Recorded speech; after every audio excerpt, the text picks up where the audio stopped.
അത് എനിക്ക് മനസ്സിലാവാത്ത എന്തുവന്നാ, ബാക്കിലുള്ളവരെല്ലാം കാല് സ്ട്രൈറ്റ് വെച്ചേക്കുന്നത്, കറക്റ്റ് ഫ്രണ്ടിൽ കയറി മറ്റേ എന്താ അഭിരാമിയും ജനയും കാലും പൊക്കി വെക്കുന്നു. മറ്റവരുടെ കാലിങ്ങനെ വെക്കുന്നോണ്ട് ഒരു കാര്യമില്ല. ഇത് കഴിഞ്ഞിട്ട് വേണം എല്ലാത്തിനും ഒന്ന് ശരിയാക്കാൻ. ഇത്രയും വർഷം കൊണ്ട് ഡാൻസ് ചെയ്തിട്ടേ പൊസിഷൻ ഇടാൻ പറഞ്ഞപ്പോഴത്തേക്ക് 7 വെറൈറ്റി നോക്കിയിരുന്ന് ഞാൻ തന്നെ ഞെട്ടിപ്പോയി. നിങ്ങൾ ആരും വിലയിരുത്തണമെന്ന് ഞാൻ പറയില്ല കേട്ടോ, ജസ്റ്റ് ഒന്ന് നോക്കിയിട്ട് പറഞ്ഞാൽ മതി. ഇപ്പോൾ എനിക്കൊരു കാര്യം മനസ്സിലായി. അപ്പോൾ എൻ്റെ മക്കൾക്ക് ഏറ്റവും കൂടുതൽ ഇനി പഠിപ്പിക്കാനും ക്ലിയർ ചെയ്യാനുള്ളത് പൊസിഷൻ ഇടാനാണെന്ന്. കാര്യം ഏതാണ്ട് എല്ലാ പൊസിഷനും കുനിഞ്ഞൊക്കെ ഒളിച്ചൊക്കെ നിൽക്കുന്നു കേട്ടോ.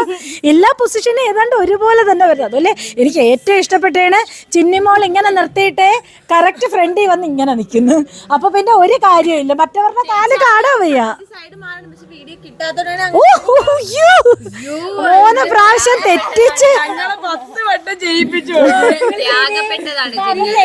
അല്ല, ആദ്യത്തെ കണ്ട് കാലിങ്ങനെ വെച്ച് ഇങ്ങനെയൊക്കെ ഇരുന്നപ്പോ ഞാൻ ഓക്കെ. ഇപ്പൊ രണ്ടാമത്തെ വീണ്ടും ഇങ്ങനെല്ലാം വെച്ചെല്ലാം, മൂന്നാമത്തെ വന്നപ്പോഴത്തേക്കും പരാജയമായി തുടങ്ങി.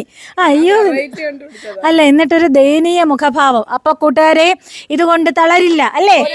അതെ, ഇനി ഒരു അവസരവും കൂടെ 2 ആഴ്ച കഴിഞ്ഞിട്ട് ഇവർക്ക് ഞാൻ കൊടുക്കും. അതിനെ കുറിച്ച് പിന്നെ 5 മിനിറ്റ് സമയം തന്നുള്ളൂ. 10 മിനിറ്റ് തന്നിരുന്നെങ്കിൽ ഇത് തന്നെ ചെയ്യുമെന്നാ തോന്നുന്നത്.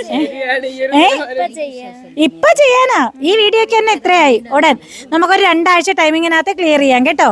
ഇത് കുറച്ചുകൂടെ ഒന്ന് ഓക്കെ ആക്കണം. പൊസിഷൻ്റെ അത് കുറച്ചുകൂടെ ബെറ്റർ ആയിട്ട് വെറൈറ്റി ആയിട്ട് ചെയ്യാൻ പഠിക്കണം. ഓക്കെ, ശരി. അപ്പോൾ ഇത് കഴിഞ്ഞിട്ട് നമുക്ക് പഠിക്കാം. ടാറ്റ പറഞ്ഞു. ടാറ്റ.